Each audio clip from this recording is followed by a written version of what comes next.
طبعا يا حبايبي الطريقة الأولانية للزيتون هي الطريقة اللي أنا معتمداها واللي أنا بعملها على طول، ودي حصري محدش عملها. أما الطريقة التانية اللي هتيجي بعدها دي برضو أنا لسه أول مرة أجربها معاكم، بس إن شاء الله هتعجبكم وشوفوا معايا كده. السلام عليكم ورحمة الله وبركاته. ازيكم يا حبايبي عاملين ايه؟ انا طلع عندي في الشجرة شوية زيتون اسمر، فما حبيتش ان انا اعمله غير لما اعمله معاكم. طبعا هما شوية صغيرين، بس الفكرة ان انتي نفس الطريقة هتستعمليها على كل الكميات الكبيرة اللي احنا بنجيبها، 2 كيلو 3 كيلو زي ما انتي عايزة.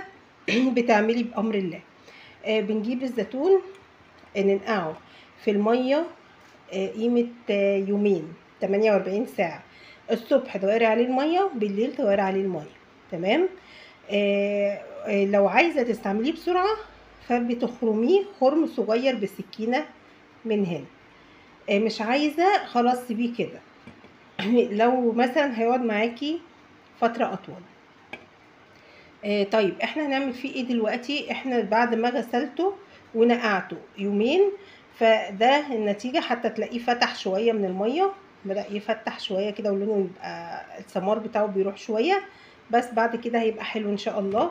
احنا دلوقتي بنعمل ايه؟ بنجيب ملح من الخشن اللي انتوا عارفينه ده اللي هو السلطاني، وبرطمان، عندك برطمان عسل او حاجة، وبتبدأي ان انتي تحطي شوية ملح في الأرضية كده، وتحطي عليهم بسم الله الرحمن الرحيم. طبعا يا جماعه الزيتون لازم يكون ما فيهوش حاجه بايظه، لازم يكون كله سليم. تمام. فانت بتبداي تحطي ارضيه زيتون كده، تبداي تحطي عليهم ملح تاني، وهكذا لحد ما تخلصي الكميه كلها. اهو يا حبايبي انا خلصت كله اهو. طبعا انا كده ايه خلاص كله خلص. تبداي ان انت بقى تحطي على وشه برده شويه ملح اهو. شايفه انت الطبقات؟ زيتون ملح زيتون ملح. طبعا كل ده هو بيخر ميته اللي هي المره، وبيبدا يقل شويه كمان في البرطمان. طبعا بتغطيه وتسيبيه بقى على جنب، بتغطيه وتسيبيه على جنب. تبدا الميه تقلله شويه في البرطمان. بتبداي كل يوم كل يوم تبداي تهزيه، تشيليه لفوق وتهزيه، تجيبي من يعني تقلبي البرطمان كده. طبعا هو محكم مغلق محكم. تقلبي البرطمان، تجيبي الميه كده وتقعدي ترجيه كل يوم. لازم يتعمل كل يوم. لو عديتي يوم ده بيخليه ما يبقاش كويس في العمايل، بيفضل المراره فيه. فلازم احنا نعمل ايه؟ كل يوم نرجه جامد فوق وتحت، كله الميه تتخلله كله، ونقلبه كده وبعدين نرجعه تاني. يستحسن ان احنا نعمله في برطمان ازاز.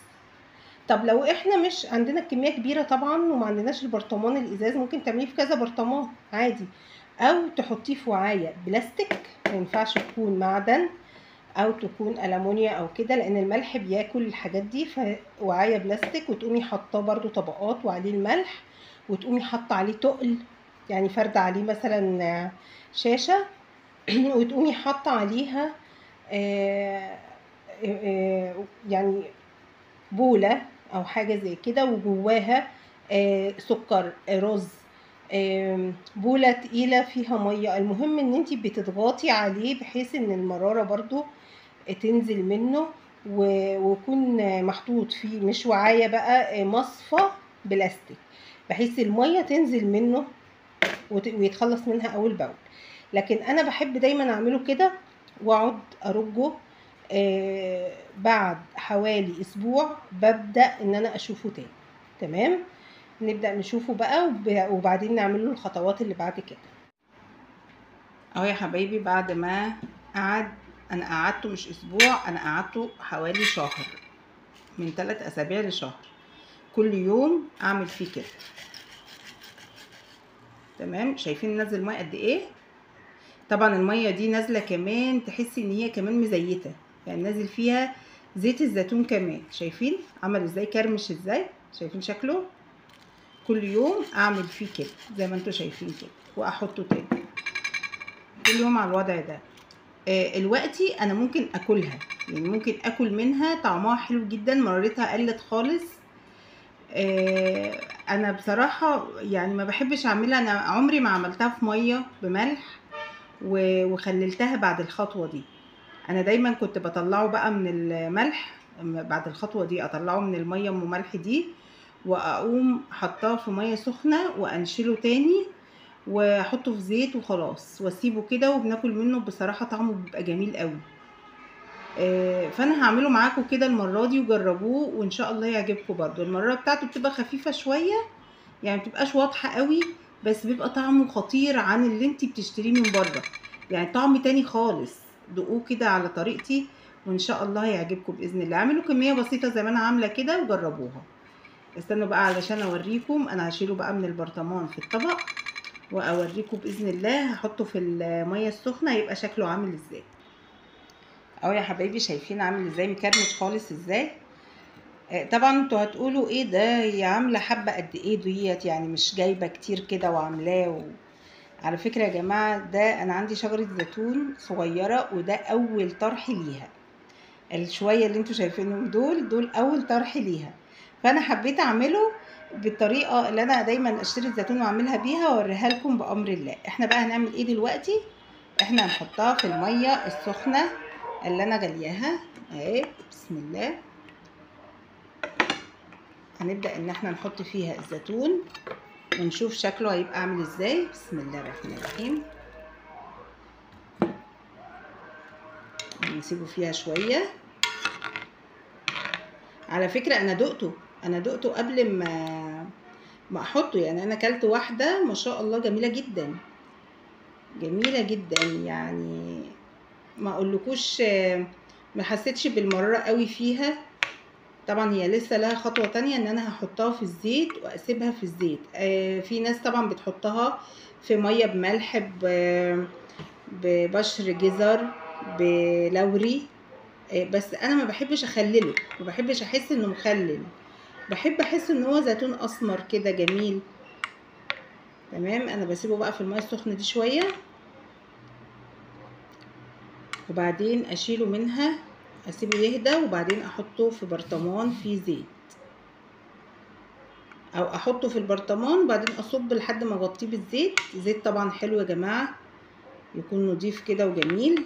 ما ينفعش ان احنا نحطه في زيت ريحته مش حلوه، تبصوا تلاقوه بدا ريحته تبقى مزنخه او وحشه. لا، الزيت لازم يكون زيت نضيف يعني. طب الزيت ده بنعمل بيه ايه؟ بيبقى فيه نكهه الزيتون، بيخلي لو عايزه تعملي مثلا مكرونه حمراء بيخلي لك طعم المكرونه حلو قوي. عايزه تعملي بيتزا تعملي بالزيت ده الصلصه بتاعت البيتزا اللي على وشها بتبقى برضو جميله.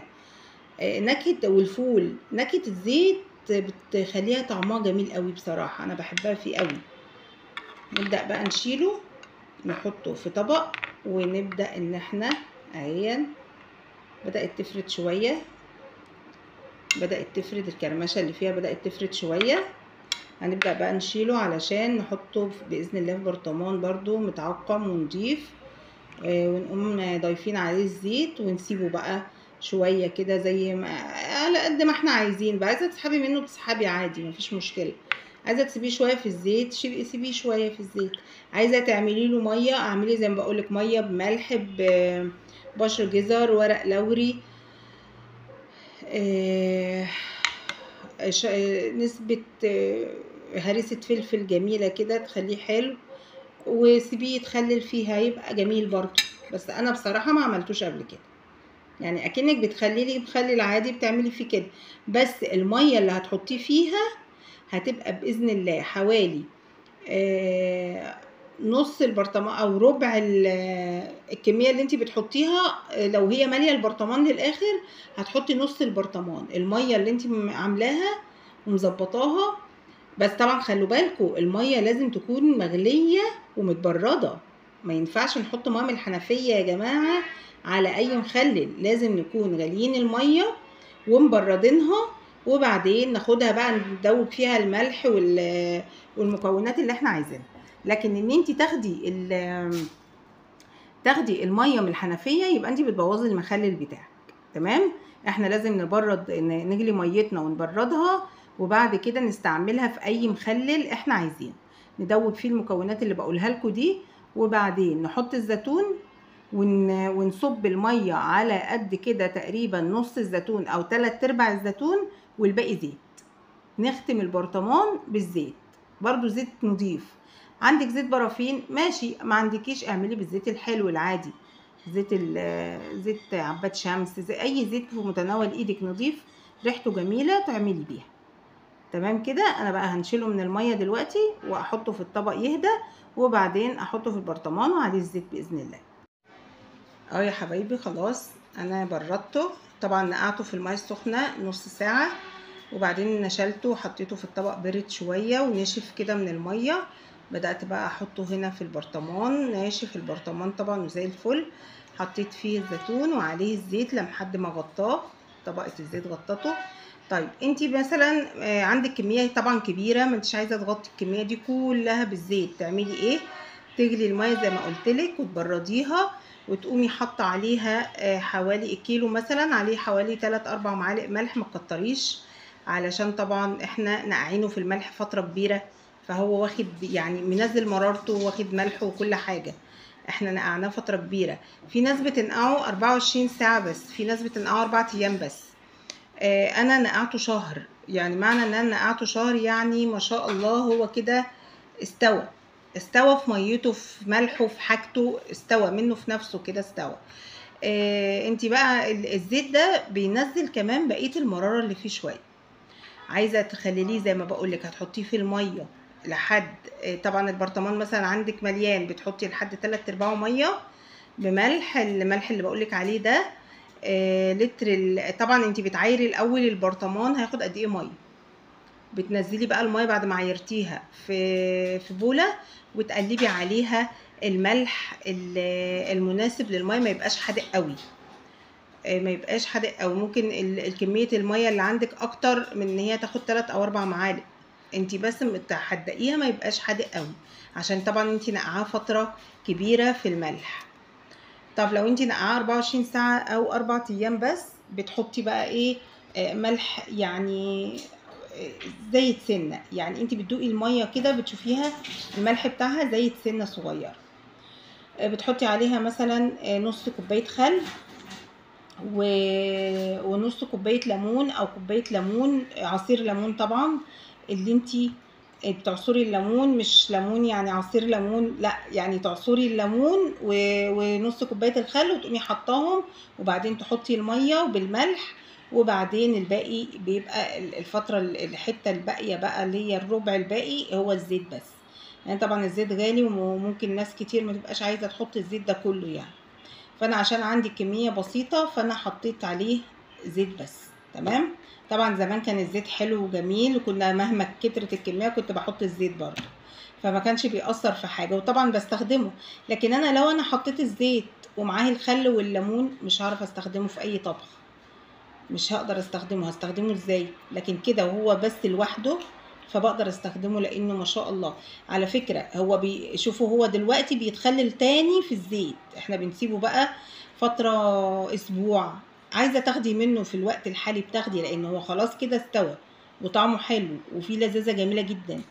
لكن مهما تسيبيه، كل ما تسيبيه شوية في الزيت كل ما بيتخلل اكتر، والكرمشة اللي فيه دي بتفك اكتر وبيبقى زيتون عادي خالص. بينزل في الزيت من تحت برضو مية الزيتون، المية اللي بتنزل بقى فيه من تحت دي هي دي اللي بتبقى ايه كمالة تسويته بقى، وان هو المرارة الاخيرة خالص بتاعته اللي هي مخليه لذيذ بصراحة، هو كده لذيذ مش ممرر، لا في لذة جميلة كده بتنزل برضو في الزيت، بتبقى من تحت كده فاضلة من تحت كده. انت بقى بتستخدمي الزيت ده كله في طبيخك عادي، لكن لو حطيتي الخل والليمون مش تعرفي تستخدمي حاجة. جربوا الطريقة دي يا جماعة والله تعجبكم بإذن الله. ده بقى الجزء التاني اللي طلع لي من الشجرة، صحيح هو صغير بس انا حبيت اعمله لكم بالطريقة التانية، وشوفوا كده الطريقة التانية بتتعمل ازاي. شايفين بقى الزيتونة دي انا غسلتها وقمت جاية من هنا من عند راسها كده وفتحتها ايه 4/4، تمام، كله عملت فيه كده، او تخرميها من الجنب بالسكينة. ليه بقى؟ علشان واحنا نقعينها تساعد في نزول المرارة بتاعتها بسرعة. تمام كده. هنعمل بقى في الزيتون كله كده ونخرمه او نفتحه 4/4 او فتحة واحدة. المهم ان احنا المرارة بتاعته تساعد، ده الفتحة دي تساعد في نزول مرارته بسرعة في المية. هننقعه بإذن الله يومين، نغير عليه المية صبح ليل، يعني مرتين في اليوم او 3 مرات في اليوم. كل ما زي الترمس كده، كل ما تسرعي في تغيير الميه كل ما المراره تنزل اكتر. بصوا بقى يا حبايبي، انا كده ايه عملت ايه. طبعا انتوا عارفين كميه الزيتون كانت صغيره قد ايه، فانا دلوقتي قلبت عليها الملح وحطيتها في مصفى وتحتها طبعا طبق، وفوق الزيتون متقلب عليه الملح تقل وعايه وفيها ايه وفيها ميه. تمام اهو. طبعا انا كنت كل يوم بقلبه كده ايه في الملح. قعد قد ايه؟ قعد حوالي 4 ايام بس. شوفوا طبعا هو كرمش ازاي، لان هو سرد الميه المره اللي فيه. طبعا انا كنت مفتحاه 4/4 من هنا، من اوله من هنا. طيب هو المفروض ان احنا ما نحطوش في مصفى ستيل او ألمونيا. شايفين العلامات دي، علامات الصدى دي، شايفينها؟ طبعا انا ما عنديش مصفى بلاستيك، فانا مش ما عنديش المصفى البلاستيك، فعشان كده حطيته في المصفى الصغيره دي. لكن لما تجيبوا طبعا كميتكم كبيره او كده وعايزين تعملوها في مصفى تكون بلاستيك، علشان الملح ما ياكلش الألمونيا او ياكل الستيل. تمام. احنا دلوقتي هنعمل ايه؟ هنشيل طبعا الزيتون من الملح، نغسله في ميه سخنه صابعنا يقدر ان هو يتحملها. هنبص نلاقي بقى الكرمشه اللي فيه دي بدات تفرد سنه سنه اهو. شايفين يا حبايبي؟ شايفين؟ بصوا علامات الصدى في الاخرام ازاي. بصوا عمل ازاي، المصفى عملت ازاي من الملح. طبعا دي انا حبيت ان انا اوريها لكم علشان متعملوش الحركه دي خالص. لازم يتحط في مصفى بلاستيك مش مصفى ستيل، ولا ده طبعا ستيل فما يتحطش في ستيل ولا يتحط في ألمونيا يا جماعه، يتحط في حاجه بلاستيك، اخرام بلاستيك. شوفوا الميه المره اللي نزلت منه اهي. تمام اهو. حطيته بقى في الميه. طبعا انا بعمل لكم النموذج المصغر ده، انتوا طبعا بتطبقوا عليه لو جايبين اي كميه بتعملوه بنفس الطريقه اهو. تمام كده. حسيتوا ان هو فرد شويه من الميه.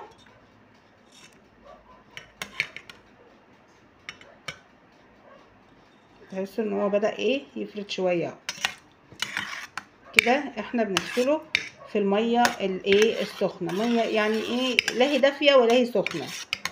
تمام. غلينا ميه تانية بقى وبردناها علشان تبقى ميه زي المفلتره كده، يعني معقمه. غليناها وبردناها عشان نحطها بقى في المحلول اللي احنا هنعمله عشان نخلل فيه الزيتون. طيب لو احنا يا جماعه عندنا الزيتون 2 كيلو مثلا زيتون، ال2 كيلو زيتون عليهم كوبايتين ملح خشن او ملح طعام. تمام. طبعا احنا دلوقتي لو عندنا برضو الكمية الكبيرة دي من الزيتون بنحط عليها كوباية عصير ليمون، يعني نعصر الليمون وناخد المية بتاعته، وكوباية خل. طيب انا طبعا ما عنديش الكمية دي كلها، فهاخد يعني قيمة 2 أو 3 معالق خل، احطهم في البرطمان. بسم الله. هو طبعا يعني يا دوبك 2 معلقة كفاية قوي على الكمية الصغيرة قوي دي، لكن احنا طبعا لو عاملين الكمية الكبيرة فهنحط كوباية ليمون وكوباية خل. هنحط برضو عصير ليمون برضو حاجة بسيطة كده اهو يا جماعة. هنحط بقى ملح. انا هحط مثلا معلقة ملح واحدة يا دوبك. طبعا احنا نقعينه في الملح، يعني زمانه واخد نسبة ملح، فانا هحط له معلقة ملح واحدة. طب احنا لو عاملين لتر المية عليه 6 معالق ملح. لتر المية عليه قد 6 معالق ملح. تمام. انا هحط بس معلقة واحدة كده بس ملح. ابدأ اجيب بقى الزيتون بسم الله، واحطه في البرطمان الاول قبل ما احط الميه.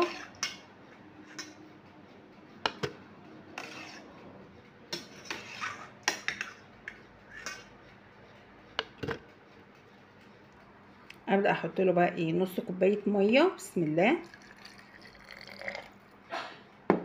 حتى هو شكله مش هياخد النص كوبايه كمان، لان انا عايزه ازود الباقي ايه يا جماعه، عايزه ازود الباقي زيت، لان المفروض الربع 3/4 البرطمان يبقى ميه هنا كده، والباقي فوق الوش يغطيه زيت. زيت حلو بقى، زيت برافين، زيت زيتون، زي ما انتي عايزه. بسم الله، تبقى الزيت فوق الوش، يختم عليه زيت. تمام، بس كده. واسيبه بقى لحد لما احس ان هو خلاص، يعني عدي عليه مثلا اسبوعين. تمام قوي، اسبوعين جميل جدا. واشوف عايز يستنى شويه بعد الاسبوعين، تمام يستنى شويه، مش عايز خلاص يتاكل باذن الله بألف هنا. وطبعا يا حبايبي مش هتنسوني بقى لايكاتكم الحلوه، لان لو ما بتدونيش لايك فطبعا الفيديو بيقع، وانتم ما ترضوليش كده. لايك وسبسكرايب وتفعيل الجرس، وما تبخلوش عليا بقى حبايبي باشتراكاتكم الحلوه اشتراك. والسلام عليكم ورحمه الله وبركاته.